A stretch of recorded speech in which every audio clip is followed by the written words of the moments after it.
जय हिंद प्यारे बच्चों। स्वागत है आपका एक बार फिर से। माइक ऑन नहीं था। गुड मॉर्निंग सभी को मेरी तरफ से। वालेकुम अस्सलाम, सत श्री अकाल, जय श्री कृष्णा, राधे राधे, जिसका जो नाम सबका स्वागत। चलिए बताइए, जल्दी से आ जाइए लाइव। माइक ऑन नहीं था, उसके लिए माफ़ी चाहते हैं। चलिए, good morning good morning good morning, जल्दी बताओ। ओ शाम को हो सकता है टाइपिस्ट जी घर चलेगा हो तो बुक अपलोड ना हो पाया हो तो दिन में अपलोड कर देंगे वो, ठीक है ना। चलिए चलिए, बहुत अच्छा बच्चा। चलिए Guddu Raj ji, good morning good morning. चलो बच्चा, बिना किसी देरी के क्लास को शुरू किया जाए। 1 मिनट। चलिए, आशीर्वाद सबका बना ही रहेगा, ठीक है ना। प्रणाम बच्चा। चलिए, नहीं स्नेहा झा जी, ऐसी कोई बात तो नहीं है। चलिए, कल इसको हम लोगों ने पढ़ा था, जनसंख्या नियंत्रण की विधियां। आज इसी से रिलेटेड जितने भी क्वेश्चन बन सकते हैं उसको पहले पर खत्म किया जाएगा और फिर कुछ नई चीज़ों को पढ़ने की कोशिश की जाएगी और साथ ही समय बचा तो ऑब्जेक्टिव भी किया जाएगा। जनसंख्या नियंत्रण की अस्थायी विधियों में हम या तो कोई डिवाइस यूज कर रहे थे या तो कुछ मेडिसिन यूज कर रहे थे। और या भी अस्थायी विधियों में हम लोग दो तरीके का कर रहे थे, या तो पुरुषों में ट्यूबेक्टमी या तो महिलाओं में ट्यूबेक्टमी, पुरुषों में क्या वैसेक्टमी की क्रिया कराई जाती थी। पुरुषों में शुक्र वाहिका को काटा जाता था और स्त्रियों में संयुग्मन नलिका को काटकर सेलुलोज के धागे से बांध दिया जाता था, जिसके कारण निषेचन की क्रिया पूरी तरीके से बाधित हो जाती थी। और इसको बाद में जोड़ा जा सकता है, ऐसा नहीं है कि इसे नहीं जोड़ा जा सकता, जोड़ा जा सकता है। दूसरा, अस्थायी विधियों में कापर टी, कापर 7, LNG 20 या levonorgestrel 20 milligram, condom, loop, vault, cervical caps, diaphragm, इन सब चीज़ों का उपयोग किया जाता था, जो स्पर्म को क्या करता था, ओवम तक जाने से रोकता था। और दूसरी चीज़, दवाइयों में माला डी, मालायन, सहेली, अनवांटेड 72, प्रोजेस्ट्रॉन ओनली पिल्स और प्रोजेस्ट्रॉन प्लस एस्ट्रोजन, दोनों हार्मोन को रोकने की जो दवाइयाँ खाई जा रही थी वो औषधियों से रिलेटेड थी, ठीक ना।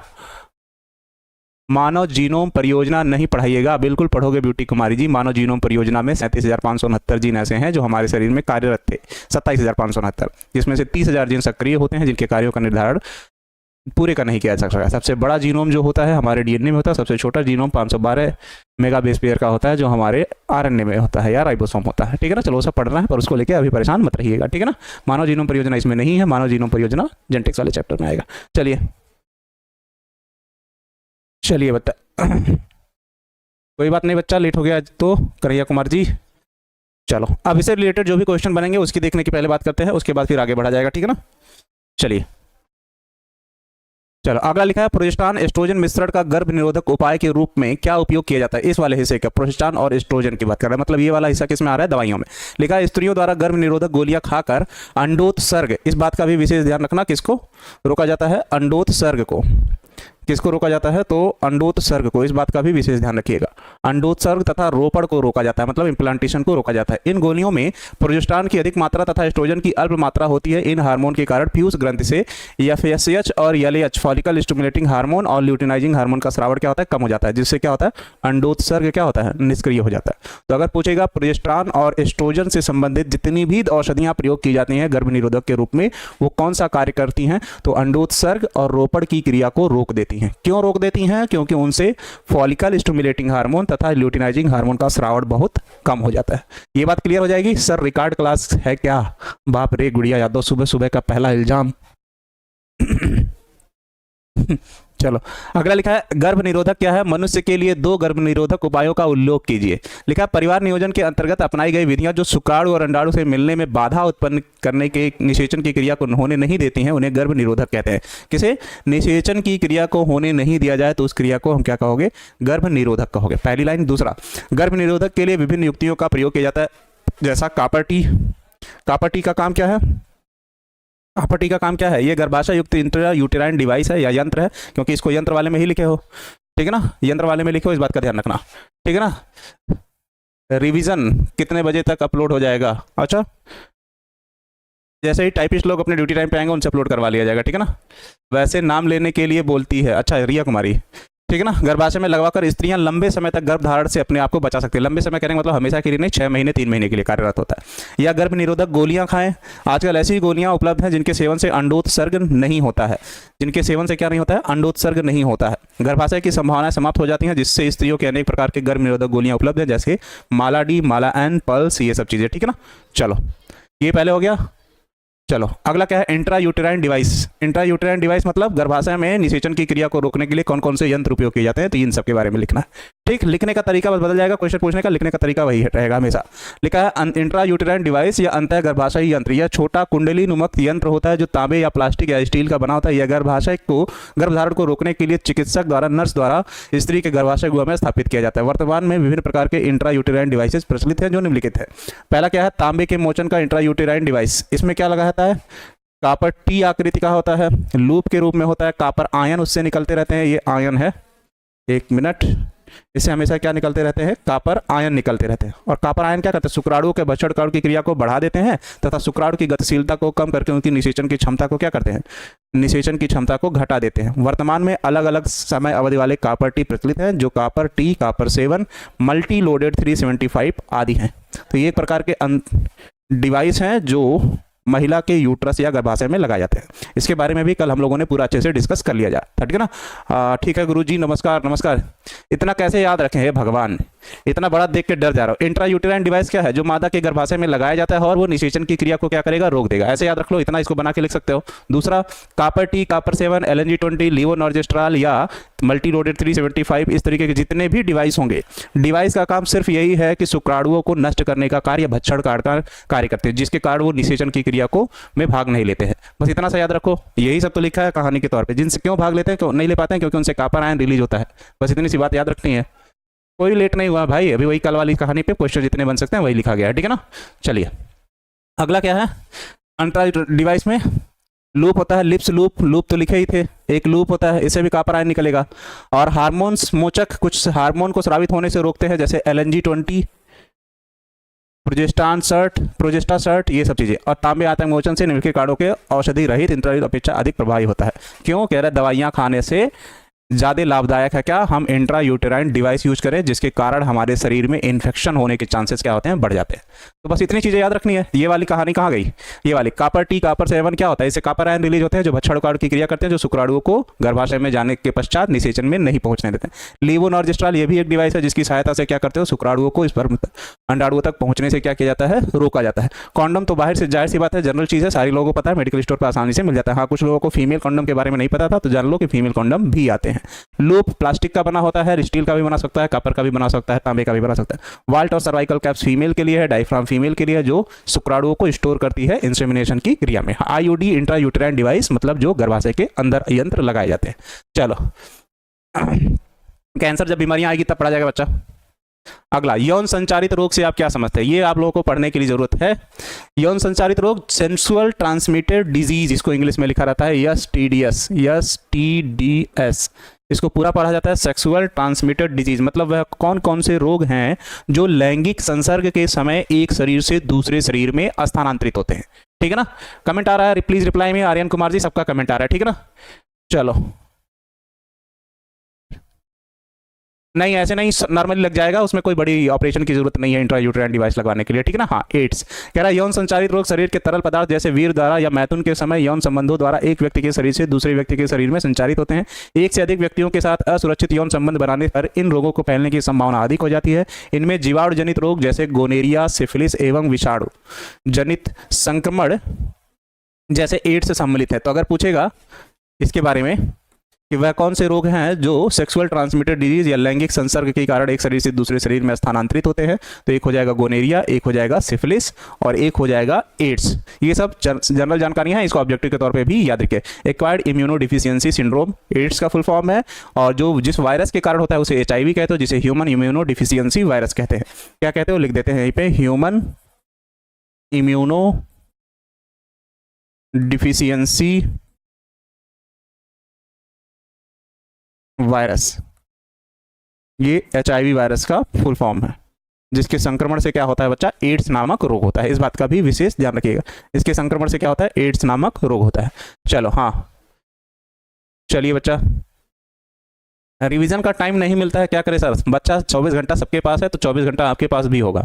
हम सिर्फ अपने खेलने कूदने, इधर उधर समय गंवाने और सोने में कटौती कर सकते हैं, तो उसको 2 महीने के लिए करिए। मुझे भी करना पड़ रहा है तो मैं भी कर रहा हूँ, ठीक है ना। अनजान तथा अनेक व्यक्तियों के साथ लैंगिक संपर्क या शारीरिक संबंध नहीं बनाना चाहिए, क्योंकि यह रोग एक शरीर से दूसरे शरीर में स्थानांतरित होगा। मैथुन के समय अवरोध गोलियां जैसे कॉन्डम विधियां सॉरी कॉन्डम आदि का प्रयोग किया जाना चाहिए ताकि तरल पदार्थ से बचा जा सके और स्पर्म और ओवम क्या हो, आपस में मिले ना, और वो वायरस भी आपस में ना मिले, ठीक है ना। लोगों को यौन तथा लैंगिक संचारित रोगों के बारे में जागरूक करना चाहिए, मतलब सबको सेक्स ज्ञान होना चाहिए कि किन चीज़ों से बचा जाए, लैंगिक संसर्ग में क्या सावधानियां बरती जाए जिसके कारण भविष्य में कोई भी दुविधा उत्पन्न ना हो और कोई भी व्यक्ति किसी भी बीमारी से ग्रसित ना हो, ठीक है ना। चलिए, हाँ सब लोग आंसर जो भी लिख रहे हैं सब लोग सही ही लिख रहे हैं, ठीक है ना, कोई बात नहीं। 4 5 से 6 घंटा सोते तो अच्छा है, अपने लिए सो रहे हो, ठीक। अब सुनो, आते हैं इस पे सैरोगेट मदर पे, इसको समझने की बात है। सैरोगेट मदर क्या होता है इसको समझा जाए पहले थोड़ा सा, ठीक है ना। चलिए, मान लो कह रहा है एक हस्बैंड वाइफ है, एक मेल है और एक फीमेल है, इस फीमेल के शरीर में अंडाणु जनन हो रहा है, आराम से समझो, अंडाणु जनन हो रहा है जिसके कारण इनके शरीर में अंडाणुओं का निर्माण हो रहा है। क्या हो रहा है? अंडाणुओं का निर्माण हो रहा है, अंडाणुओं का निर्माण हो रहा है, ठीक। और ये जो पुरुष हैं उनके पतिदेव, इनके अंदर शुक्राणु जनन हो रहा है, शुक्राणु जनन हो रहा है, ठीक। तो शुक्राणु जनन होने के कारण इनके अंदर क्या बनेगा? शुक्राणु बनेगा। अब अगर शुक्राणु और अंडाणु आपस में निषेचन की क्रिया में मिल जा रहे हैं, क्या हो रहा है? शुक्राणु और अंडाणु आपस में निषेचन की क्रिया में मिल जा रहे हैं, तो निषेचन की क्रिया के पश्चात बच्चा, यहाँ जो पहली कोशिका बन रही है उसे क्या कह रहे हो? युग्मनज कह रहे हो। क्या कह रहे हो? युग्मनज। और ये गर्भाशय में आकर क्या होगा? प्रत्यारोपित होगा, जिसके कारण 9 महीने के बाद क्या होगा? 9 महीने के बाद क्या होगा बच्चा? वो एक पूर्ण विकसित शिशु को ये महिला क्या करेंगे? जन्म देंगी। लेकिन कह रहा है किसी कारणवश यदि इस महिला को गर्भाशय का कैंसर हो गया, यूट्रस कैंसर या गर्भाशय का कैंसर हो गया, गर्भाशय का कैंसर हो गया, या उसी को सर्विकल कैंसर भी कहते हो। वर्तमान समय में गवर्नमेंट जो है वो सभी स्त्रियों को 14 वर्ष की आयु में या 16 वर्ष की आयु में आगे भविष्य में वो फ्री में एक इंजेक्शन लाया जाएगा, जिससे क्या होगा? उन महिलाओं को या उन बच्चियों को, जो भी कहो अभी फिलहाल समझने के लिए, यूट्रस से रिलेटेड जितनी भी कैंसर से संबंधित बीमारियां होंगी वो पूरी तरीके से खत्म हो जाएंगी। अभी उस इंजेक्शन का रेट गवर्नमेंट तय की है 8,000 रुपये, क्योंकि उसके बनाने में जो खर्च आया उसको वो कहीं ना कहीं से वसूलेगा। लेकिन कुछ दिनों के बाद जब वो पूरी तरीके से गवर्नमेंट उसको अपने अधीन ले लेगी तो वो पूरी दवा सरकारी तौर पर, जैसे पोलियो वगैरह पिलाया जाता है, फ्री हो जाएगा, तो सारी महिलाओं को देश में लगाया जाएगा, ठीक है ना। चलिए बच्चा, ठीक। ऐसा कुछ नहीं है, ठीक है ना, कि ट्रक ड्राइवर को ज्यादा होता है सर, ठीक है ना। चलिए, तो गर्भाशय का कैंसर होने की वजह से इस महिला का यूट्रस नहीं है, तो इम्प्लांटेशन की क्रिया ये नहीं हो पाएगी, तो इसके लिए किसी अन्य महिला का उपयोग लिया जाएगा, किसी अन्य, ठीक है ना, महिला का उपयोग किया जाएगा। अब अन्य महिला को लेकर इससे बातचीत की जाएगी, और इसके बातचीत की जाएगी मतलब एग्रीमेंट वगैरह सारी चीज़ें, कागजी कार्रवाई होती है, नहीं तो केस हो जाएगा, ठीक है ना। इसके यूट्रस में इसको ले जाके क्या किया जाएगा? गर्भाशय के इंडोमेट्रियम से जोड़ा जाएगा या प्रत्यारोपित किया जाएगा। क्या किया जाएगा? प्रत्यारोपित किया जाएगा। और जिस यंत्र की सहायता से किसी दूसरे के यूट्रस में डाला जाता है उसको कहते हैं लेप्रोस्कोप कहते हैं। क्या कहते हैं? लेप्रोस्कोप। ये एक यंत्र है जिसकी सहायता से इस जाइगोट को लेकर क्या करते हो? किसी अन्य महिला के शरीर में स्थानांतरित किया जाता है। कहाँ पर? गर्भाशय में, और प्रत्यारोपित किया जाता है। और ये महिला अगले 9 महीने के पश्चात 9th मंथ में क्या करती है? एक नवजात शिशु को जन्म देती है, नवजात शिशु को जन्म देती है। और फिर ये नवजात शिशु जैसे ही जन्म लेता है, कागजी कार्रवाई पहले ही कर रखी है इन लोगों ने, ये जन्म देने के पश्चात इन दोनों को इनका बच्चा सौंप देती है। और इसके गर्भाशय को जो 9 महीने के तक उधार लिया गया था इस बच्चे को पालने के लिए, पैदा करने के लिए, तो इसी को बोला जाएगा, इस महिला को सैरोगेट मदर, जिसके गर्भाशय को उधार लिया गया था। उस पूरे 9 महीने के जीवन काल में इस महिला का जितना भी वहन होगा, खाना पीना, रहना, स्वास्थ्य, जो भी चीज़ें होंगी, सब ये दंपति उठाएंगे, ठीक है ना। तो जब किसी महिला के गर्भाशय को किसी कारणवश 9 महीने के लिए उधार लिया जा रहा है, जिसके कारण उसमें उसके बच्चे को पाला जाए, जन्म के पश्चात वो महिला पुनः उस बच्चे को उस हस्बैंड को या कपल को वापस कर दे, उसी को हम लोग क्या कहते हैं? सैरोगेट मदर कहते हो, ठीक है ना। चलो, सेम चीज यहाँ लिखा होगा, आगे लिखा है हाँ, परपोषी मातृत्व, हास्ट मॉइस्चरिंग, ठीक है ना, या सरोगेट माँ। इस विधि में अंतः पात्रे निषेचन, इंट्रा फर्टिलाइज, IVF जिसको कहते हो, इन विट्रो फर्टिलाइजेशन, को भ्रूणीय अवस्था में माता की जगह एक अन्य स्त्री के सरोगेट माँ में आरोपित किया जाता है। माता में यह भ्रूण जन्म तक अथवा अस्थायी रूप से निश्चित समय तक वर्धित होता है। इसके पश्चात पुनः मूल माता को अथवा अन्य किसी स्त्री में आरोपित कर दिया जाता है। तो इस तकनीक का उपयोग उन स्त्रियों के लाभदायक होता है जिनमें युग्मनज का निर्माण तो होता है परंतु भ्रूण का परिवर्धन नहीं हो पाता। रीजन, क्योंकि उनमें यूट्रस से संबंधित कुछ बीमारियां होती हैं, ठीक है ना। युग्मक का निर्माण तो होता है परंतु परंतु भ्रूण का परिवर्धन नहीं हो पाता है। इस बात का विशेष ध्यान रखिए, ठीक है ना। कब तक रखती है माता? यह भ्रूण के जन्म तक अथवा अस्थायी रूप से निश्चित समय तक वर्धित रहता है, ठीक है ना। अन्य स्त्री के शरीर में क्या किया जाता है? आरोपित कर दिया जाता है। इस बात का भी ध्यान रखना, ठीक। टैटू बनवाने पर भी कैंसर होता है? हाँ, होने की संभावनाएं हैं, ठीक है ना। चलिए, यूट्रस का कैंसर, उसके बारे में पढ़ना नहीं है, समझ आएगा, नहीं तो पढ़ा देते, ठीक है ना। चलिए, कोई जरूरत तो नहीं है, नहाना तो जरूरी है यार, सुबह सुबह पहला काम तो वही है। चलो, इससे रिलेटेड समझ आओगे।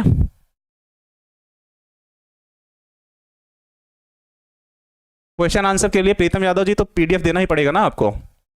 चलिए, ये समझ गए ना इसको, और इसी को हिंदी में ऐसे लिखा गया है।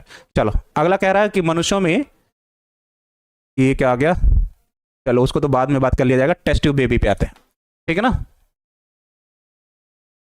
चलो, हाँ, टेस्ट ट्यूब बेबी किस समझते हैं? सबसे पहले जो समझने वाली चीज़ है पहले उसको समझ लो। मान लो कह रहा है, वही सेम कहानी फिर से ली जाएगी, ठीक है ना, टेस्ट ट्यूब बेबी वाली। तो कह रहा है एक मेल है कपल, एक फीमेल है महिला है, ठीक है, ये नर है एक और एक मादा है, ठीक है ना। अब कंडीशन क्या हो सकता है? कंडीशन ये हो सकता है, पहला कंडीशन सभी लिख लो। पहला कंडीशन है कि दोनों के शरीर में युग्मकों का निर्माण ना हो, युग्मकों का निर्माण ना हो। एकदम समझ लेना आराम से, निर्माण न हो, पहला कंडीशन ये हो सकता है, ठीक। दूसरा कंडीशन क्या हो सकता है? किसी एक के शरीर में युग्मकों का निर्माण हो, युग्मकों का निर्माण हो,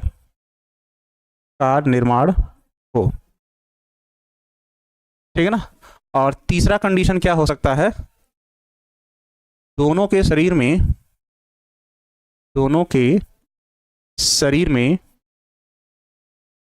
युग्मकों का निर्माण हो, युग्मकों का निर्माण हो, पर प्रत्यारोपण न हो पा रहा हो, पर प्रत्यारोपण न हो पा रहा हो। कहने का मतलब, हस्बैंड वाइफ है, दोनों के शरीर में शुक्राणु और अंडाणु नहीं बन रहा है, ठीक है ना। दूसरा, एक के शरीर में शुक्राणु बन रहा है, मादा में अंडाणु नहीं बन रहा है, या मादा में अंडाणु बन रहा है, दूसरे में शुक्राणु नहीं बन रहा है, या दोनों के शरीर में शुक्राणु अंडाणु बन रहे हैं पर निषेचन की क्रिया के बाद गर्भाशय में प्रत्यारोपण नहीं हो पा रहा है, जिसके कारण क्या हो रहा है? ये महिला गर्भ धारण नहीं कर पा रही और एक शिशु को जन्म नहीं दे पा रही। तो इससे बचने के लिए कुछ विधियां अपनाई जाती हैं, और कहां पर? IVF सेंटर पर। IVF पूरा नाम है इन विट्रो फर्टिलाइजेशन, या इसी को सीधे सीधे एक शब्दों में समझो, बाह्य निषेचन। बाह्य निषेचन मतलब निषेचन की क्रिया शरीर के कहाँ होगी? बाहर हो जाएगी। तो पहले केस में क्या था? पहले केस में क्या? दोनों के शरीर में युग्मकों का निर्माण ना हो। तो मान लो ये हस्बैंड है, ये वाइफ है, ये महिला के शरीर में ना तो अंडाणु बन रहा है, ना तो इस पुरुष के शरीर में शुक्राणु बना है, फिर भी ये महिला क्या कर रही है? चाह रही है कि एक बच्चे को हम जन्म दें और माँ बनने का कार्य करें। तो ये दोनों मिलकर जाएंगे एक हॉस्पिटल में, जिसको हम लोग कहेंगे IVF centre, IVF centre hospital, ठीक है ना। उस हॉस्पिटल में जाएगा और वहां पे स्पर्म और ओनर के डोनर होते हैं, जो अपने स्पर्म और ओवम को क्या करते हैं? डोनेट करते हैं, ठीक है ना। आराम से समझो, सुन के याद हो जाएगा। राम राम बच्चा। चलो, स्पर्म और ओवम के क्या होते हैं? हाँ, इंदिरा IVF टीवी पे ऐड आता है, अनुनय जी ने लिखा, वो पूरी तरीके से सही है। IVF सेंटर, ठीक है ना, वहां पे डोनर होते हैं स्पर्म और ओवम के। तो जो व्यक्ति मेल अपना स्पर्म डोनेट करके गया होगा, जो महिला अपना ओवम डोनेट करके गई होगी, तो किसी अन्य व्यक्ति या पुरुष के या किसी अन्य महिला के स्पर्म को और ओवम को लेकर निषेचन की क्रिया कराई जाएगी। कहाँ? टेस्ट ट्यूब के अंदर। टेस्ट ट्यूब के अंदर, जो केमिस्ट्री लैब में आप लोग यूज करते होंगे, उसको TT कहते हो। एक मोटा होगा, आकार में बड़ा होगा, उसको BT कहा जाता है, बॉइलिंग ट्यूब कहा जाता है। टेस्ट ट्यूब पतला सा होता है, छोटा सा होता है, ठीक है ना। और फिर इसको 37 डिग्री सेल्सियस पर 6 से 8 दिनों के लिए क्या किया जाता है? छोड़ दिया जाता है इसी में। और 6 से 8 दिन होने के पश्चात ये 2 से 4, 4 से 8, 8 से 16 कोशिकाओं में विभाजित हो जाएगा और फिर लेप्रोस्कोप या उस डिवाइस की सहायता से उसको उठाकर इस महिला के गर्भाशय में क्या कर दिया जाएगा, डाल दिया जाएगा। अब ये महिला 9 महीने के बाद एक शिशु को जन्म देगी, लेकिन इस महिला ने जिस बच्चे को जन्म दिया है उसके लक्षण ना तो इससे मिलेंगे ना तो आनुवंशिक लक्षण इससे मिलेंगे।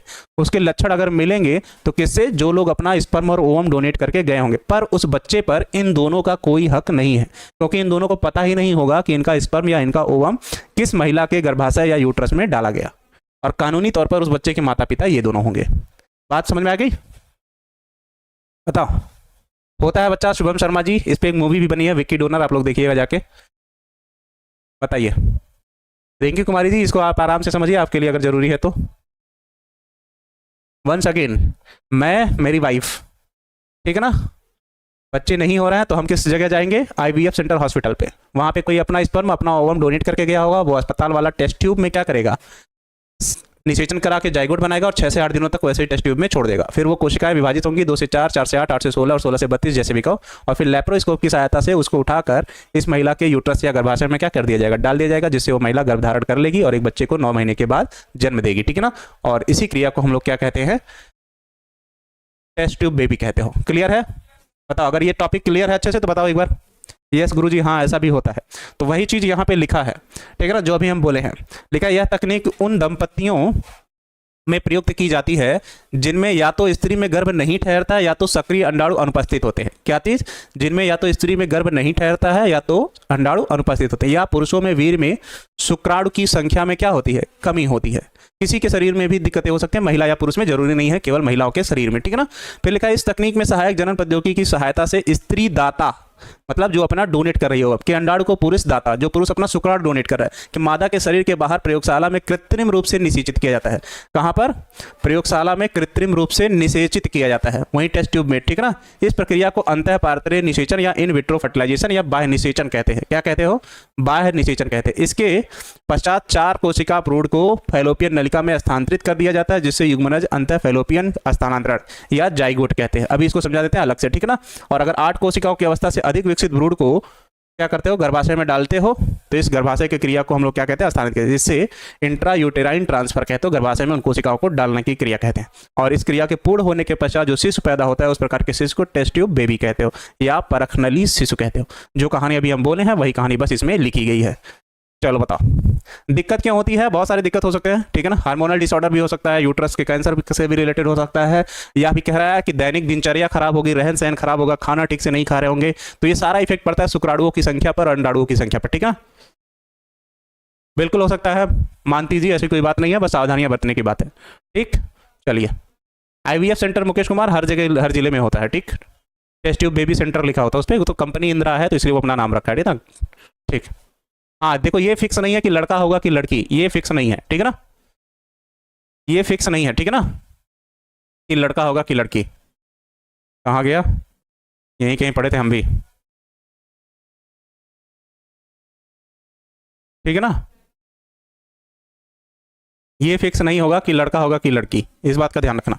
अगर ये सोच के जा रहे हो तो बिल्कुल गलत सोच के जा रहे हो, ठीक। चलो, अगर ये सोच के जा रहे हो तो बिल्कुल गलत सोच के जा रहे हो, इस पर कोई नियंत्रण नहीं है, ठीक है ना। हाँ, प्रयोगशाला में किया जाता है ये। चलो, अगला लिखा है इंट्रा यूटेराइन इंसेमिनेशन। इसमें क्या है? इस विधि का उपयोग उन स्त्रियों में किया जाता है जिनके पति के बोए में, बोए मतलब टेस्टिस में, शुक्राणु कम होते हैं या शुक्राणु कम सज्जित हो जाते हैं। इस अवस्था में प्रयोगशाला में तर्क के वीर को स्थित शुक्राणु को पृथक कृत्रिम रूप से मादा के योनि में गर्भाशय में स्थापित किया जाता है। मतलब जिन पुरुषों के शरीर में शुक्राणुओं की संख्या कम बनती है, जब वो टेस्ट होगा, गिफ्ट और गिफ्ट में अंतर भी हम बता दे रहे हैं, ठीक है ना। तो उस टेस्ट में स्पर्म काउंट टेस्ट होता है कि अगर पुरुषों के शरीर में इससे कम मात्रा में शुक्राणु बन रहा है तो वो निषेचन की क्रिया में महिला के ओवम तक नहीं पहुंचते। तो उससे बचने के लिए क्या किया जाता है, उस शुक्राणु को पुरुष के शरीर से निकालकर एक इंजेक्शन की सहायता से महिला के गर्भाशय में क्या किया जाता है, प्रत्यारोपित किया जाता है। कहने का मतलब ये है कि अगर ये गर्भाशय है किसी महिला का, ठीक, अगर ये गर्भाशय है किसी महिला का, तो इतने कम शुक्राणु बनते हैं कि अंडोत्सर्ग की क्रिया में जो यहाँ पर ओवम पहुंच रहे होंगे वहां तक स्पर्म पहुंचेगा ही नहीं। तो उससे बचने के लिए क्या किया जाता है, एक डिवाइस है, ठीक है ना, उसको इंजेक्शन की सहायता से क्या किया जाता है, शुक्राणुओं को उसमें भरकर यूट्रस में क्या किया जाता है, स्थानांतरित किया जाता है। और उसी में डालने की क्रिया को क्या कहते हैं, इंट्रा यूटेराइन इंसेमिनेशन कहते हैं। गर्भाशय के अंदर शुक्राणुओं को डालने की क्रिया को इंट्रा यूटेराइन इंसेमिनेशन कहते हो, ठीक। कमेंट आ रहा है? अंसारी जी, अंतः शुक्राणु निक्षेपण इंट्रासाइटोप्लाज्मिक स्पर्म इंजेक्शन। अब इन दोनों को फिर से समझो ताकि आसानी से समझ में आ जाए कि दोनों में अंतर क्या है। ठीक, पहले वाले केस में क्या है, पहले वाले केस में पुरुषों के शरीर में इतने कम शुक्राणु बन रहे हैं, ठीक, कि वो निषेचन की क्रिया में अंडाणु तक पहुंच ही नहीं रहे हैं, निषेचन की क्रिया में अंडाणु तक पहुंच ही नहीं रहे हैं इस तरीके से। ठीक, तो यहां पहुंचा है ओवरी से निकलकर अंडाणु, यहां पहुंचा है अंडाणु, लेकिन शुक्राणुओं की संख्या इतनी कम थी कि यहां पहुंचते पहुंचते बेचारे की हालत खराब हो गई और यहां वो पहुंचा नहीं। तो उससे बचने के लिए क्या किया गया, एक इंजेक्शन की सहायता से इन शुक्राणुओं को क्या किया गया, इन शुक्राणुओं को महिला के गर्भाशय में प्रत्यारोपित किया गया, महिला के गर्भाशय में क्या किया गया, प्रत्यारोपित किया गया, और जितने अधिक मात्रा में किया जा सकता है किया गया, और ये पहुंच गया किसके पास, ओवम के पास, और निषेचन की क्रिया हो गई। तो इस क्रिया को क्या कहा गया, अंतः गर्भाशयी शुक्राणु सेचन। इसको क्या कहे, अंतः गर्भाशयी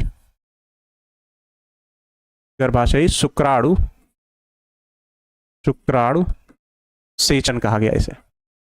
और दूसरी क्रिया में ये वाला है ICSI, इसको क्या कह रहा हो, ICSI इंट्रासाइटोप्लाज्मिक स्पर्म इंजेक्शन, या इसको क्या कह रहा हो, अंतः कोशिकीय शुक्राणु निक्षेपण। इसमें क्या कर रहा है, इस क्रिया में कर क्या रहा हो, जो शुक्राणु वो अंडाणु था, ऐसे बनाए ही थे, ऐसे अंडाणु बनाए थे। तो निषेचन की क्रिया में अंडाणु के बाहरी आवरण को कोरोना रेडिएटर कह रहे थे और अंदर वाले आवरण को जोन पेलुसिडा कह रहे थे। और जब शुक्राणु इसके चारों तरफ पहुंचता है तो अपने एक्रोसोम की सहायता से इन दोनों आवरण को तोड़ता हुआ कहां पहुंचता है, इसके अंदर पहुंचता है। लेकिन किसी कारणवश इसमें एक्रोसोम का जब निर्माण नहीं हो पाएगा तो शुक्राणु निषेचन की क्रिया में अंडाणु तक अंदर नहीं पहुंचेगा। ठीक है ना, डोनेट करते हैं बच्चा, करना भी चाहिए, ठीक है ना।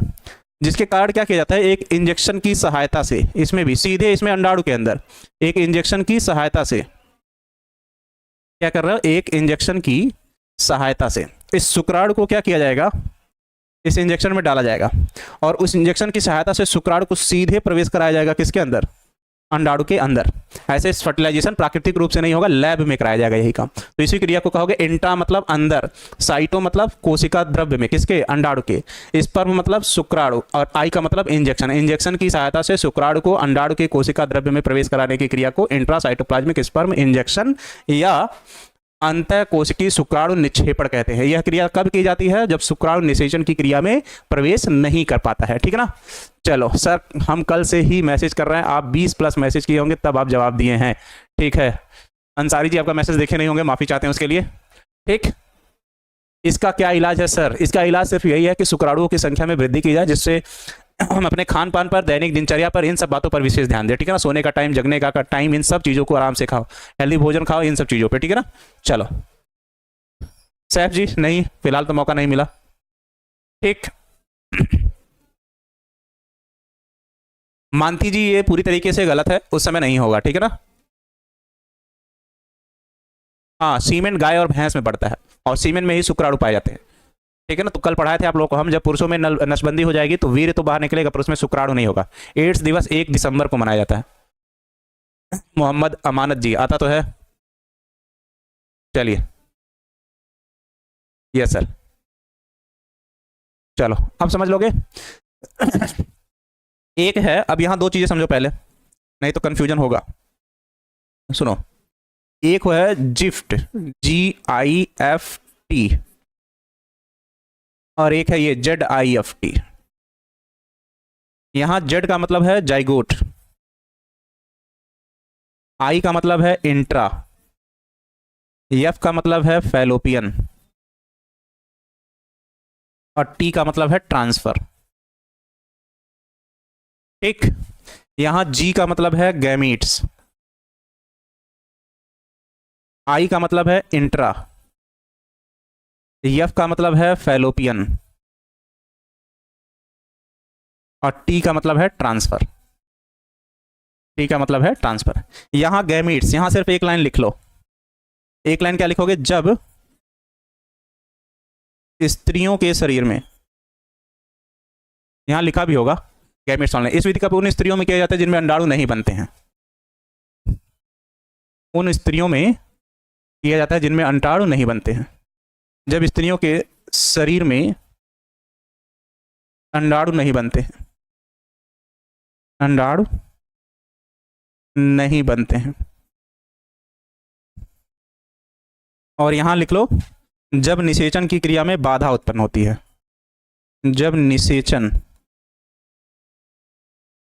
की क्रिया में बाधा उत्पन्न होती है, बाधा उत्पन्न होती है। एक महिला है जिसके शरीर में अंडाणु नहीं बन रहे हैं, एक पुरुष है जिसके शरीर में शुक्राणु बन रहे हैं, दोनों हस्बैंड वाइफ हैं, फिर भी वो महिला मां बनना चाहती है, तो वो जाएगी कहां पर? IVF सेंटर हॉस्पिटल पर, और वहां पर कोई महिला अपना ओवम डोनेट करके गई होगी, तो उस अंडाणु को लेप्रोस्कोप की सहायता से उस महिला के शरीर में डाला जाएगा जिसके अंदर निषेचन की क्रिया के समय अंडाणु नहीं बन रहे थे। तो जब किसी महिला के शरीर में अंडाणु नहीं बनते और उस अंडाणु को किसी दूसरे महिला के शरीर से लिया जाएगा, तो उस क्रिया को क्या कहोगे? जिफ्ट कहोगे।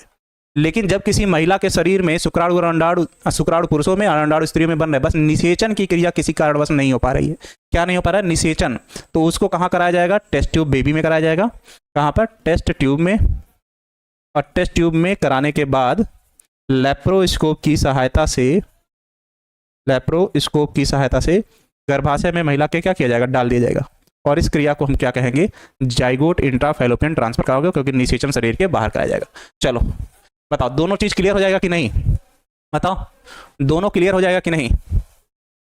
जिफ्ट और गिफ्ट में अंतर लिख लोगे कि नहीं? अब बताओ। लेप्रोस्कोप एक डिवाइस या मशीन है ऐसी पतली सी, यूट्यूब पे सर्च कर लेना, देख लेना, ठीक है ना। अंकुश कुमार जी, मैसेज प्राइवेट नहीं है, ठीक है ना। तो उस डिवाइस की सहायता से ही उसको डाला जाता है महिला के यूट्रस में, ठीक। यंत्र है वो, मशीन है, समझ लो, ठीक है ना। चलो बताओ, यस सर अंतर लिख लेंगे। परखनली शिशु भी कहते हो, हाँ, टेस्ट ट्यूब बेबी को परखनली शिशु कहते हो हिंदी में। चलो बताओ, हाँ बात सही है। चलो, ऐसा कुछ नहीं है, लड़कियों की हाइट बढ़ती रहती है पुरुषों के समान आयु तक, 18 से 19 तक, और पुरुषों की 21 तक, ठीक है ना। Yes sir clear. चलो, नहीं उसे कोई प्रॉब्लम नहीं है बच्चा, हार्मोनल डिसऑर्डर होता है, ठीक। अब आते हैं कुछ चीज़ों को पहले छोड़ा गया था उसको। तो जिफ्ट की क्रिया में महिलाओं के शरीर में अंडाणु नहीं बनते हैं, और जिफ्ट की क्रिया में या जाइगोट इंट्राफैलोपियन ट्रांसफर की क्रिया में, निषेचन की क्रिया में बाधा उत्पन्न होती है। अंतःगर्भाशयी शुक्राणु सेचन क्या है? जब किसी पुरुष के शरीर में शुक्राणुओं की संख्या कम बनती है, इसमें क्या है? शुक्राणुओं की संख्या कम होती है, शुक्राणु की संख्या कम होती है, जिसकी सहायता से, इंजेक्शन की सहायता से शुक्राणुओं को गर्भाशय में प्रवेश कराने की क्रिया को हम लोग क्या कहेंगे? अंतःगर्भाशयी शुक्राणु सेचन कहते हैं। और जब शुक्राणुओं को इंजेक्शन की सहायता से अंडाणुओं के साइटोप्लाज्म में प्रवेश कराया जाता है सीधे तौर पर, तो उस क्रिया को इंट्रासाइटोप्लाज्मिक स्पर्म इंजेक्शन कहते हैं। इसमें क्या कर रहे हो? शुक्राणु को सीधे इंजेक्शन की सहायता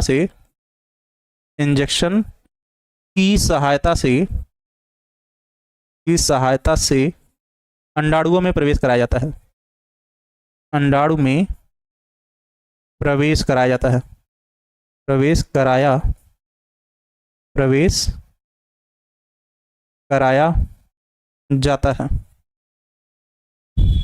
कराया जाता है। बात सही है। चलो अगला क्या है?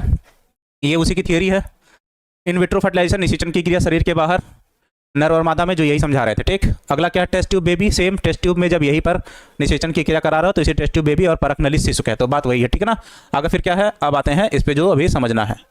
ये तो हो गया मनुष्यों में यौन संबंधित रोग। देखो इस पे लिखने के लिए तो उतना नहीं देता है, इस बात का विशेष देखना, ठीक है ना। सर आप मेरे क्वेश्चन का आंसर नहीं कर रहे हैं, गौरी वर्मा। सर बच्चा जन्म लेता तो माता पिता को के समान मिलेगा सर जी, हाँ, लेकिन टेस्ट ट्यूब बेबी में माता पिता के समान नहीं मिलेगा, ये ध्यान रखना। जब किसी और का शुक्राणु या अंडाणु लिए, वो पूरी तरीके से जिसका शुक्राणु और अंडाणु ले रहा हो वो उसकी तरीके से होगा, तुम्हारी तरीके से नहीं होगा, ठीक है ना। चलो, अंडाणुओं का बनना इसलिए बंद हो जाता है महिलाओं के शरीर में कि जो 400 कोशिकाएं हैं वो 45 वर्ष तक आयु तक खत्म हो जाती हैं, मेनोफज अवस्था उसको कहते हो, ठीक है ना। और पुरुषों के शरीर में जीवन पर्यंत शुक्राणु बनते रहते हैं, ठीक है ना। चलिए बताइए, मुरफ्रजा, आपका कमेंट इग्नोर नहीं किया जा रहा, हो सकता है ध्यान ना दे पाए हो, माफी चाहते हैं उस बात के लिए। चलो, मनुष्य में यौन संचारित रोग। पहला कह रहा है ऐसे रोग जो यौन संबंधों के कारण फैलते हैं उन्हें यौन संचारित रोग कहते हैं, या सेक्सुअल ट्रांसमिटेड डिजीज कहते हैं, जो अभी पढ़ रहे थे, ठीक है ना। या यौन रोग कहते हैं, या यौन रचित रोग कहते हैं। ठीक, दूसरा जैसे सुजाक, यह रोग, देखो सीधे सीधे तुमको याद क्या रखना है, ये ऑब्जेक्टिव में पूछता है ज्यादातर, पूछेगा सुजाक नामक रोग किसके संक्रमण से होता है, तो नाइसेरिया गोनेरी नामक जीवाणु के संक्रमण से होता है। लक्षण में पुरुषों में इस रोग के संक्रमण से मूत्र मार्ग में सूजन आ जाता है, रोगी के मूत्र त्याग करते समय अत्यंत पीड़ा और जलन होती है, यह रोग ज्ञानेंद्रियों को हानि पहुंचाता है, इसके प्रभाव से जोड़ों में सूजन और पीड़ा होने लगता है। तो जब किसी पुरुष को यूरिन त्यागते समय या पेशाब करते समय जलन और दर्द महसूस हो तो समझ लो वो पुरुष किस बीमारी से ग्रसित है, सुजाक नामक बीमारी से या गोनेरिया नामक बीमारी से ग्रसित है। और वह रोग उस पुरुष को, सुशील कुशवाहा जी आपका नाम ले लिए, नाइसेरिया गोनेरी नामक जीवाणु के संक्रमण से होता है। इस बात का भी ध्यान रखोगे, कोई लेट नहीं है, ठीक है ना। थैंक यू समीर जी। आगे फिर लिखा है उपदंश, या इसी को हिंदी में कहते हो सिफिल, इंग्लिश में कहते हो सिफिलिस। उपदंश किसके कारण होता है, तो उपदंश होता है ट्रिप्नोसोमा पैलिडम नामक जीवाणु द्वारा। और यह लक्षण क्या है, इस जीवाणु के संक्रमण में प्रथम अवस्था में नर के शिश्न, पेनिस की बात है, और मादा के योनि पर लाल रंग के दाने निकल जाते हैं, और परिपक्व अवस्था में आने पर यह जीवाणु हृदय, मस्तिष्क, यकृत, अन्य शरीर को क्या करते हैं, प्रभावित करते हैं, जिसके कारण जनन अंगों में क्या होती है, तेज खुजली उत्पन्न होती है। तो जब किसी महिला के जनन अंगों पर या पुरुष के जनन अंगों पर क्या हो रहा है, लाल रंग के धब्बे उत्पन्न होने लगे, जिसके कारण उसको खुजली हो रही है बहुत ज्यादा, तो उस रोग का क्या नाम है, उपदंश नाम है। और यह रोग ट्रिप्नोसोमा पैलिडम नामक ट्रेपोनिमा, हाँ ठीक है, ट्रेपोनिमा पैलिडम नामक जीवाणु के संक्रमण से होता है। और ये दोनों जो रोग है, सुजाक और कौन सा, उपदंश, ये लैंगिक संसर्ग के कारण एक व्यक्ति के शरीर से दूसरे व्यक्ति के शरीर में स्थानांतरित होते हैं। चलो बता, इन सभी के उपचार के लिए केवल एंटीबायोटिक औषधियां खाई जाती हैं और कुछ नहीं, ताकि इनका बैक्टीरियल इन्फेक्शन क्या हो जाए, कम हो जाए, ठीक है ना, रोग फैलाने की दर घट जाए। चलिए, हाँ ये तो मिल ही जाएगा पीडीएफ तुमको, ऐसे क्या परेशान हो। चलो बताओ, कमेंट आ रहा है इंदिरा कुमार जी, इंदर कुमार जी सॉरी, सलमान जी बताइए, बताइए। और नहीं खराब होगा तो शुक्राणुओं और अंडाणुओं का अपना एक जीवन काल है, तो उसको बोले थे ना 37 डिग्री सेल्सियस पे रखते हो, क्योंकि हमारे शरीर का तापमान 37 डिग्री सेल्सियस होता है, तो उस क्रिया को ऊष्मायन कहते हो। जब इस तापमान पर, कहाँ गया, जब इस तापमान पर, कहाँ गया भैया, जब इस तापमान पर शुक्राणुओं को रखा जाता है इतनी देर के लिए, तो उस क्रिया को ऊष्मायन कहते हैं। क्या कहते हैं, ऊष्मायन कहते हैं। चलो पूछ लिए तो बता दे रहे, हालांकि उसमें है नहीं तुम्हारे, ऊष्मायन कहते हैं, ऊष्मायन, या इंक्यूबेशन पीरियड कहते हो, इंक्यूबेशन कहते हो, ठीक है ना, इसलिए खराब नहीं होता उस टाइम पे, ठीक। बाकी वैसे खुला छोड़ दोगे तो खराब हो जाएगा, समझ गए सर जी। चलो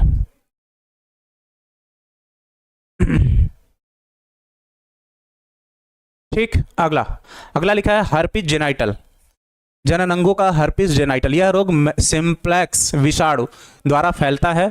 लक्षण में क्या होगा, पुरुषों के शिश्न में अत्यधिक दर्द होता है तथा स्त्रियों के यून में छाले बन जाते हैं और दर्द होता है, और उपचार के तौर पर वही एंटीबायोटिक औषधियां खाओगे। तो जब पुरुषों के जनन अंगों में और स्त्रियों के जनन अंग में बहुत ज्यादा दर्द और छाले उत्पन्न हो जाए तो उस क्रिया को हम क्या कहेंगे, जनन अंगों का हर्पिस रोग कहोगे। उपचार के तौर पर वही एंटीबायोटिक औषधि। क्लेमाइडियासिस, यह रोग क्लेमाइडोमोनास ट्रैकोमेटिस बैक्टीरिया द्वारा फैलता है, और लक्षण के तौर पर स्त्रियों के योनि में स्राव, मूत्र विसर्जन के दौरान जलन, आवर्त चक्र, अत्यधिक रक्तस्राव, ज्वर आदि रोग इस रोग के लक्षण होते हैं। तो क्लेमाइडियासिस स्त्रियों में होने वाला रोग है, जो उनके यूट्रस कह रहे हैं, जनन अंगों में होता है, जिसके कारण क्या होता है, यूरिन त्यागते समय दर्द, योनि में स्राव होने लगेगा, जलन होगा, मेंस्ट्रुअल साइकिल में अत्यधिक ब्लीडिंग होने लगेगा, तेज बुखार होगा, और ये उसके क्या हो जाएंगे, लक्षण हो जाएंगे। तो ये छोटे छोटे ऐसे याद रखिएगा। सर आपसे पढ़ने के बाद खुद भी प्रश्न लिखते हैं, अच्छी बात है भाई, खुद मेहनत करना चाहिए, सेल्फ स्टडी सबसे जरूरी है, ठीक है ना। चलो बताओ, आज आप लोगों का शाम को 6:30 बजे बायोलॉजी है, तो जरूर प्रेजेंट रहिएगा, और शेड्यूल हम लगवा देंगे टाइम से पहले, ठीक है ना। चलिए ऑब्जेक्टिव होगा, बताओ बच्चा। देखते हैं विक्की ठाकुर जी, अब आ जाओ जनसंख्या विस्फोट पे। ये सब कहानियां आप लोग आराम से पढ़ लीजिएगा और समझ लीजिएगा, क्योंकि इसको पूरा लिखने की जरूरत नहीं है। लिखा जनसंख्या विस्फोट, क्या क्या है, अत्यधिक जनसंख्या वृद्धि, मानव शरीर में जनसंख्या का तेजी से बढ़ने की क्रिया को जनसंख्या विस्फोट कहते हो, बस इतना सा ध्यान रखो, ठीक है ना। जनसंख्या वृद्धि के कारण, पहला तो जनसंख्या विस्फोट क्या है, दूसरा जनसंख्या वृद्धि के कारण क्या है, और तीसरा यहां समझना क्या है, नियंत्रण क्या है। तो 3 है इसमें, लिखा डिटेल में है, लेकिन आप लोग इसको पूरा पढ़ रहोगे तो कुछ चीजें आपको हमेशा एग्जाम में याद रहेंगी। कैसे कंट्रोल करें राजन कुमार जी, कुछ चीज़ों को दिमाग से डाइवर्ट करना होता है। जैसे आप लोगों को एक उदाहरण दे कि जब आप सड़क पे चल रहे हो, बच्चा ठीक है ना, आराम से समझिएगा, आप क्या नाम था, नाम भूल गया आपका, निकल गया। जब आप सड़क पे चल रहे हो तो अचानक आपके समय अगर गंदगी आ जाए तो आप साइड से निकल जाते हैं, तो वैसे ही कुछ चीज़ों को दिमाग से इग्नोर करके छोड़ दीजिए, साइड में से निकल जाइए, तो उस चीज़ से आप बच सकते हैं, ठीक है ना बच्चा। चलिए, बिल्कुल नहीं कर सकते हैं आदर्श, ठीक है ना। गुड़िया कुमारी जी मेरा डाउट कभी नहीं क्लियर करते हैं। अच्छा चलिए, मानती जी समय से निकल जाए तो वही बेहतर है।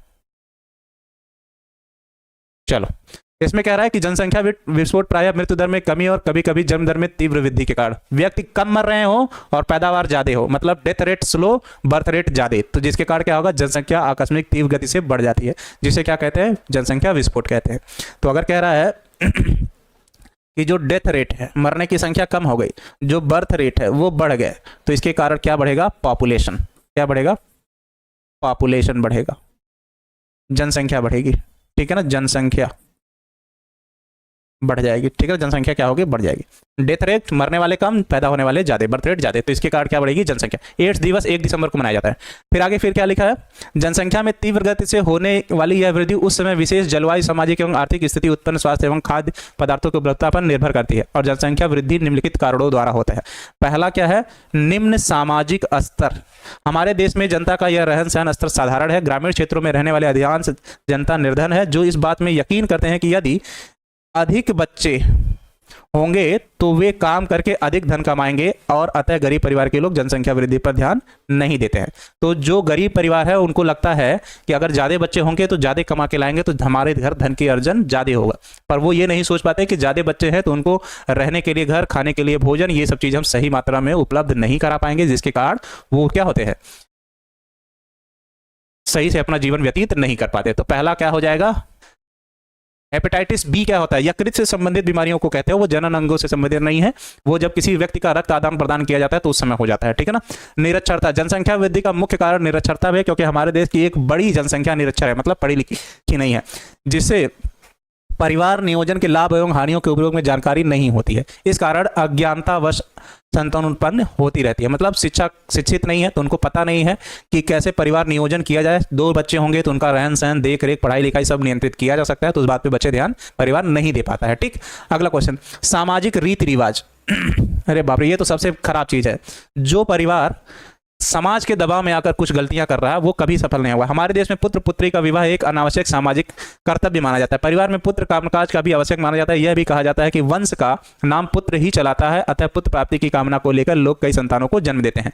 कहने का मतलब यह है बच्चा कि होता क्या है कि कभी कभी क्या होता है कि केवल किसी व्यक्ति को लड़कियां पैदा हो रही हैं, तो किसी व्यक्ति को लड़कियां पैदा होने की वजह से होता क्या है बच्चा, लड़कियां पैदा होने की वजह से कि वो पुत्र की चाह में क्या करता है कि बार बार संतान उत्पन्न करते रहता है कि कभी न कभी लड़का पैदा हो जाएगा, कभी लड़का पैदा हो जाएगा। तो उस चाह में लड़कियों की संख्या लगातार बढ़ती जाती है और बच्चों की संख्या भी लगातार क्या होती है, बढ़ती जाती है। तो पुत्र की चाह में जब कोई व्यक्ति बच्चों की संख्या अधिक हो जाती है तो वो भी उसकी अज्ञानता है, ऐसा नहीं है। लड़कियां भी घर चला सकती हैं, लड़कियां भी वर्तमान समय में हर क्षेत्र में आगे हैं, बस आप उनको आगे बढ़ने का मौका दीजिए। हम केवल दूसरे के लड़कियों पर बंदिशें लगाकर अपने घर की स्थिति को नहीं सुधार सकते, हमें उनको भी आगे बढ़ने का मौका दिया जाना चाहिए, ठीक है ना। चलिए चलो आगे फिर लिखा है कम आयु में विवाह। अब जब किसी महिला की शादी कम आयु में हो जाएगी तो जाहिर सी बात है उसमें शिशु के जन्म देने के लिए ज्यादा समय होगा। तो अगर किसी महिला की शादी 15 से 16 वर्ष की आयु में हो जा रही, क्योंकि 14 वर्ष में तो अंडाउट बनने लगे थे, तो उसके गर्भ धारण करने के दिन अधिक हैं, तो वो कम से कम 7-8 बच्चों को जन्म देगी, कितना भी कोशिश करेगी। तो उसका शारीरिक स्वास्थ्य भी मानसिक स्वास्थ्य भी पूरी तरीके से क्या होगा, खराब होगा। तो जब किसी पुरुषों में या व्यक्तियों में कम आयु में विवाह हो जाते हैं तो उसमें संतान उत्पन्न करने लगते हैं, कम आयु में ही क्या होते हैं, संतान उत्पन्न करने लगते हैं, जिसके कारण भी जनसंख्या वृद्धि होती है। तो कम आयु में बच्चे नहीं करने चाहिए। ऋचा कुमारी जी ऐसी कोई बात नहीं है, ठीक है ना। चलिए जनसंख्या विरोध पर नियंत्रण कैसे कर सकते हो, तो पहले तो परिवार नियोजन की विधियां अपनाई जाए। सन 1951 में, उसी दिन कल ही हम लोगों ने बताया था, भारत ने सबसे पहले परिवार नियोजन के बारे में बताया था। जनसंख्या वृद्धि के हेतु सरलतम एक सर्वोत्तम उपाय है, इसके अंतर्गत विभिन्न गर्भ निरोधक गोलियों का उपयोग किया जाता है। तो जनसंख्या वृद्धि का प्रेरित किया जाता है किसको, इंट्रा यूटेराइन डिवाइसेस को, गोलियों को और यंत्रों का उपयोग करके। कानूनी व्यवस्था, 42वें संविधान संशोधन में संसद में विधानसभा में जनसंख्या नियंत्रण के लिए कानून बनाने का अधिकार प्राप्त है। तो एक चीज ध्यान रखना, जनसंख्या नियंत्रण बनाने के लिए जो कानून है वो अगर पूछेगा किस संशोधन में आया था, तो 42वें संविधान संशोधन में आया था। कब आया था, 42वें संविधान संशोधन में। इस बात का भी आप विशेष ध्यान रखिएगा, ऑब्जेक्टिव में पूछ सकता है, ठीक। चलो अगला क्वेश्चन है, क्वेश्चन कह रहे हैं विधि है शिक्षा व्यवस्था। भाई साहब सबको शिक्षित कर दीजिए, वो अपने आप परिवार नियोजन को नियंत्रित करने के कार्य कर लेंगे, क्योंकि पढ़ा लिखा व्यक्ति कभी गलतियां नहीं कर रहा है। अगर कोई व्यक्ति पढ़ा लिखा है और फिर भी वो गलतियां कर रहा है तो वो फिर पढ़ा लिखा नहीं है, इस बात का भी विशेष ध्यान रखिएगा, ठीक है ना, क्योंकि पढ़े लिखे व्यक्ति ऐसी गलतियां नहीं करेंगे। चलो चलो अगला क्या है टॉपिक, आर्थिक स्थिति में सुधार। छोटा परिवार होगा तो जाहिर सी बात है वो धन अधिक कमाएगा, तो योग्यता अनुसार रोजगार भी सबको मिल पाएगा, रोजगार में अवसर मिलेंगे, व्यवसाय भी बढ़ाएगा और परिवार को आगे भी लेकर जाएगा। और परिवार संबंधित कार्यक्रम, मैं तो पैदा हुआ था 1995 में, तो आप लोग वो दुनिया नहीं देखे होंगे। मुझे याद है गांव गांव में छोटे छोटे कैंप लगते थे, ठीक है ना, गांव गांव में छोटे छोटे कैंप लगते थे और उसमें लोगों को जागरूक कराया जाता था, बताया जाता था कि परिवार नियोजन की क्या विधियां हैं, कैसे बताया। अभी तो सोशल मीडिया हो गई कि उस पर आप यूट्यूब पे सर्च कर लिए, कहीं सर्च कर लिए, उसको देख लिए, समझ लिए। लेकिन घर पे पहले गांव में नाटक नुक्कड़ होता था कि जनसंख्या वृद्धि से क्या क्या नुकसान होंगे, क्या लाभ होंगे, क्या हानियां होंगे, इन सब चीजों को समझाया जाता था, ठीक है ना। चलो ओपीडी क्या होता है सर, वो मेडिसिन वाली चीज है, डिपार्टमेंट है, ठीक है ना। जब आप डीएमएलटी वगैरह करेंगे या ओटी टेक्नीशियन की डिग्री लेंगे तो वहां पे, ठीक है ना। बताओ 6:30 बजे ऑब्जेक्टिव है। चलो लैप्रोस्कोप माइक्रोस्कोप में देख के लगाया जाता है उसको, इंजेक्शन वाला, आईसीएसआई वाला विधि, ठीक। चलो कुछ ऑब्जेक्टिव है, 5-10 मिनट मुझे और दे दो, अभी हो जाएगा टाइम से, ठीक है ना। अभी 57 मिनट की क्लास है, आप लोगों की हो जाएगी। कुछ ऑब्जेक्टिव क्वेश्चन है उसको कर लेने दीजिए, ठीक है ना। 15 ऑब्जेक्टिव है, ज्यादा नहीं है, ठीक है ना, उसको कर लिया जाए। चलो लगाएं। पहला क्वेश्चन ये है, कहाँ गया भैया। चलो कापर टी किसे रोकता है, बताओ कापर टी किसे रोकता है, बताओ। विक्की ठाकुर जी ऑब्जेक्टिव क्वेश्चन पे फोकस कीजिए, कापर टी किसे रोकता है। चलो 15 क्वेश्चन है, जल्दी से हो जाएगा। कापर टी किसे रोकता है, अंडे की परिपक्वता को, निषेचन को, अंडोत्सर्ग को, ए और सी दोनों को। पहले का बी, चलो निषेचन को, बच्चे सही आंसर कर रहे हो। कापर टी रोकता है किसको, निषेचन को। दूसरा, गर्भ निरोधक गोलियों में मौजूद प्रोजेस्टेरॉन किस पर कार्य करता है, विदलन को रोकने पर, अंडोत्सर्ग को रोकने पर, निषेचन को रोकने पर, ए और सी दोनों, विदलन और निषेचन दोनों को रोकने पर। दूसरे क्वेश्चन का आंसर कीजिए। चलिए ओके सर, कोई बात नहीं बच्चा, चलो आंसर करो विकी जी, दूसरे का आंसर करो। दूसरे का, गर्भ निरोधक गोली क्या रोकती है, दूसरे का आंसर कीजिए। सैफ जी ने बी किया है, ठीक है, अंडोत्सर्ग को रोकती है। गर्भ निरोधक गोली में प्रोजेस्टेरॉन किस क्रिया को रोकती है। चलो अगला, एक शुक्राणु को सीधे अंडाणुओं में प्रवेश कराने की क्रिया को क्या करते हो, एक शुक्राणु को सीधे अंडाणु में प्रवेश कराने की क्रिया को क्या कहते हो, ये वाले क्वेश्चन का आंसर करना है। एक शुक्राणु को सीधे अंडाणु में प्रवेश कराने की क्रिया को क्या कहते हैं। तीसरे क्वेश्चन का आंसर कीजिए, तीसरे का बी। चलो बच्चा वेरी गुड, आपने आंसर सही किया है। तीसरे का क्या है, बी, इंट्रासाइटोप्लाज्मिक स्पर्म इंजेक्शन कहते हैं, ठीक है ना। चलो अगला, एमनियोसेंटेसिस एक प्रक्रिया है जिसमें मस्तिष्क की बीमारी को जाना जाता है, भ्रूण के किसी अनुवांशिक रोग के निर्धारण की को जाना जाता है, हृदय में किसी बीमारी का निर्धारण किया जाता है, ए और सी दोनों। मस्तिष्क की बीमारी को जाना जाता है कि हृदय की बीमारी का निर्धारण किया जाता है। चौथे क्वेश्चन का आंसर कीजिए। चौथे क्वेश्चन, चौथे का क्या होगा, शिवानी आर्या ने बी किया, पूरी तरीके से सही है। भ्रूण में किसी अनुवांशिक रोग की निर्धारण की जाती है कि उसे कोई अनुवांशिक रोग है कि नहीं। ये सब आपके आए हुए क्वेश्चन है। जननांग समस्या किसके द्वारा फैलने वाला सेक्सुअल ट्रांसमिटेड डिजीज है, हेपेटाइटिस वायरस के कारण, हर्पीज वायरस के कारण, पेपिलोमा वायरस के कारण, ट्राइकोमोनास के कारण। अभी पढ़े हो थोड़ी देर पहले। पांचवें क्वेश्चन का आंसर कीजिए, बताओ पांचवें क्वेश्चन का आंसर, पांचवें का सी। चलो बताओ, पांचवे का सी, पैपिलोमा विषाणु के कारण जननांग समस्या है, ठीक है ना, ये ध्यान रखना। पैपिलोमा वायरस, कुछ परिस्थितियों में हर्पीज वायरस भी है, ठीक है ना, पर यहाँ समस्या की बात कर रहा है, ठीक। चलो अगला है, एमनियोसेंटेसिस द्वारा विश्लेषण होता है एमनियान का, प्रोटीन के अमीनो अम्ल का, एमनियाटिक द्रव का, ए और सी दोनों का। बताओ छठवें नंबर क्वेश्चन का आंसर करो। छठवें नंबर स्नेहा झा जी, बी भी हो सकता है उसका आंसर, ठीक है ना। चलो छठवें नंबर क्वेश्चन का आंसर कीजिए। एमनियोसेंटेसिस द्वारा किसका विश्लेषण किया जाता है, छठवें का सी, सही बात है। एमनियाटिक द्रव से कोशिकाओं को निकालकर उसका विश्लेषण किया जाता था, एमनियाटिक मेम्ब्रेन का विश्लेषण नहीं किया जा सकता था, इसलिए इसको टिक नहीं करेंगे, ठीक है ना। चलो अगला, कापर टी का क्या कार्य है, युग्मनज निर्माण को रोकता है, गर्भधारण को रोकता है, निषेचन को रोकता है, उत्परिवर्तन की जांच करता है। चलो बताओ कापर टी का क्या काम है। सातवां क्वेश्चन, सातवें क्वेश्चन का आंसर, सातवें का सी, रोशन दागी आई थिंक था, निषेचन की क्रिया को रोकता है, फैगोसाइटोसिस या भक्षण कार्य का कार्य करता है, शुक्राणु को अंडाणुओं तक नहीं पहुंचने दे। एड्स का संचारण सबसे अधिक किसके द्वारा होता है, लैंगिक संयोग द्वारा, रक्त हस्तांतरण द्वारा, अपरा हस्तांतरण द्वारा, सभी द्वारा। चलो एड्स तेजी से कब फैलता है ये पूछ रहा है। आठवें क्वेश्चन का आंसर कर दो, 15 क्वेश्चन है, ज्यादा नहीं अभी हो जाएगा, ठीक है ना। आठवें क्वेश्चन का आंसर कर दो। चलो आठवें का ए, लैंगिक संसर्ग द्वारा, जो कि पूरी तरीके से सही है, एक व्यक्ति के शरीर से दूसरे व्यक्ति के शरीर में जाता है, इसीलिए मल्टीपल व्यक्तियों से सेक्स से बचना चाहिए। निम्नलिखित में से कौन सबसे अच्छी गर्भ निरोधक विधि है, एमटीपी, बंधीकरण, रिदम विधि, यांत्रिक विधि का उपयोग। सबसे अच्छी पूछ रहा है, ये बात ध्यान रखना है, तो सभी लोग गर्भ निरोधक सभी है, लेकिन कह रहा है विधि इसमें सबसे अच्छी कौन सी है। 9वें क्वेश्चन का आंसर करो। चलो बताओ 9th नंबर क्वेश्चन का आंसर, 9th बी सलमान जी ने किया, बंदीकरण, ट्यूबेक्टमी और वैसेक्टमी, पुरुष नसबंदी और महिला नलबंदी सबसे अच्छी विधि है, बाकी सब में संभावनाएं हैं, ठीक है ना। चलो, निरोध क्या है? एक प्रकार का जन्म नियंत्रण गोली है, नर कंडोम का मशहूर ब्रांड है, नर नसबंदी हेतु जागरूकता प्रोग्राम है, मादा नसबंदी से संबंधित युक्ति है। निरोध सरकार उसको विरोध कर रही है, सरकार उसका क्या करती है? समर्थन करती है, ठीक है ना। चलो बताओ 10वें क्वेश्चन आज का आंसर करो। 10वें क्वेश्चन का नहीं शिवम यादव जी, ए नहीं होगा, पी होगा। अनुनय कुमार ने बताया नर कंडोम का एक मशहूर ब्रांड है, वो कंपनी का नाम है, ठीक है ना। चलो अगला है, जन्म दर नियंत्रण के लिए कौन सी रासायनिक विधि का उपयोग में लाना चाहिए? यहाँ पे रासायनिक विधि पूछ रहा है, तो इस बात को ध्यान रखना, ठीक है ना। रासायनिक विधि उपयोग में लानी चाहिए। चलो, condom, loop, jelly cream, diaphragm. 11वें नंबर क्वेश्चन का आंसर करो। 11वें नंबर क्वेश्चन का 2 मिनट बस। 11वें नंबर क्वेश्चन का answer jelly cream, Abhishek Bharati ji ने लिखा, जो कि सही है। चलो अगला, कौन सा यांत्रिक तकनीक ग्रीवा के ऊपर गर्भधारण को रोकने के लिए लगाया जाता है? Diaphragm, condom, loop, copper T. ग्रीवा के ऊपर लगाया जाता है गर्भाशय गर्भधारण को रोकने के लिए, ये चीज ध्यान रखना।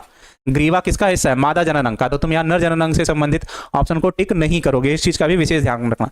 12वें क्वेश्चन का आंसर करो। 12वें क्वेश्चन का आंसर नहीं, इंजमामुल हक जी गलत आंसर है आपका। 12वें का डी भी नहीं होगा, 12वें का ए होगा, ठीक है ना। चलो, शर्मा जी ने किया, डायफ्राम महिलाओं के गर्भाशय के ग्रीवा पर लगाया जाता है, ये तो पुरुषों से संबंधित, और ये लूप तो शरीर के अंदर लगाया जाता है, ठीक है ना। एक गर्भ निरोधक गोली अंडोत्सर्ग को किस प्रकार रोकता है? फलोपियन ट्यूब के अवरुद्ध कर, एफएसएच और एलएच श्रावण को रोककर, एफएसएच और एलएच श्रावण को बढ़ाकर, रिलेटेड या रिलीज्ड ओवम को तुरंत बर्बाद करके। इससे तो कोई मतलब नहीं है। 13वें क्वेश्चन का आंसर करिए। चलिए 13वें क्वेश्चन का आंसर, 13वें का ए, 13वें का बी, रोनित रॉय। एफएसएच और एलएच के श्रावण को रोक कर, जैसे ही इन दोनों हार्मोन का श्रावण रुकता है, फिर क्या करता है? निषेचन की क्रिया में बाधा उत्पन्न हो जाती है। चलो, अवरोध तकनीक का प्रयोग जन्म दर के नियंत्रण के लिए कौन सा है? कॉन्डम, वेजाइनल पाउच, डायफ्राम या सभी? अवरोध स्पर्म और ओवम को मिलने से रोकना है, इसमें अवरोध उत्पन्न करना है, बताओ कौन सा है? 14वें नंबर क्वेश्चन का आंसर, 14th नंबर। इसके बाद बस एक क्वेश्चन और है, उसके बाद क्लास को आपके छोड़ दिया जाएगा। 14वें नंबर क्वेश्चन का आंसर कीजिए। डी, चंदन कुमार ने किया, सभी। अवरोध में डायफ्राम भी उपयोग किया जाता है, वेजाइनल पाउच भी उपयोग किया जाता है, और ये भी तो उपयोग किया ही जाता है, ठीक है ना। चलो बच्चा, और लास्ट क्वेश्चन है, शरीर के किस हिस्से में शुक्राणुनाशक द्वारा शुक्राणु को मारा जाता है? योनि में, ग्रीवा में, फैलोपियन ट्यूब में, ए और बी दोनों में। 15वें नंबर क्वेश्चन का आंसर कर दीजिए आप लोग।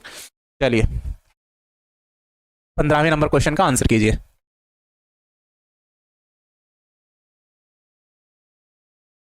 15वें का सी, फैलोपियन ट्यूब में। चलो डी, अपरा पढ़े हो बच्चा। अपरा वह संरचना है जो गर्भनाल को शिशु से सहायता से जोड़ती है, ठीक है ना, और उसके भरण पोषण उत्सर्जन इन सब में सहायता प्रदान करती है, और वो कुछ क्या कहते हैं, ग्रंथियों के समय भी कार्य करता है, जिसमें रिलैक्सिन हार्मोन, ऑक्सीटोसिन हार्मोन, ये सब हार्मोन श्रावण में भी सहायता प्रदान करता है। दूसरे लेक्चर में कल हम लोगों ने पढ़ा था, उसको भी ध्यान रखिएगा, ठीक है ना। दूसरे नहीं, उस चैप्टर के मानो में जानते। इसका आंसर होगा योनि और ग्रीवा दोनों जगहों पर शरीर के निषेचन की क्रिया को रोकती है। तो चलिए बच्चा, क्लास को यहीं पर खत्म किया जाता है। सर प्योर, चलो बताओ कितना पूरी तरीके से समझ में आया? एक बार पीडीएफ को बैठ के पढ़ लेना आराम से, सारी चीजें याद रह जाएंगी, ठीक है ना। चलो बताओ 13 क्वेश्चन सही हुए, बढ़िया है। नहीं, सेम नहीं रहेगा बच्चा, आपको जब कार्बन कॉपी ही दे दी जाएगी यहाँ की ब्रह्मास्त्र वाले बुक में, तो फिर आपको पढ़ने का फायदा क्या है? आप कुछ एक्स्ट्रा भी पढ़िए, ताकि एग्जाम में उसको याद रखिए और लिखिए, बेहतर आंसर लिखिए एक तरीके से, ठीक है ना। चलो बच्चा, हाँ चलिए, यस सर, जरूर पढ़िएगा। चलो मिलते हैं फिर कल इसी टाइम पे, बाय। दिन भर मुस्कुराइए, अच्छे से पढ़ाई कीजिए और अपना ख्याल रखिए, ठीक है ना। एग्जाम पे ज़्यादा फोकस करिए। चलिए।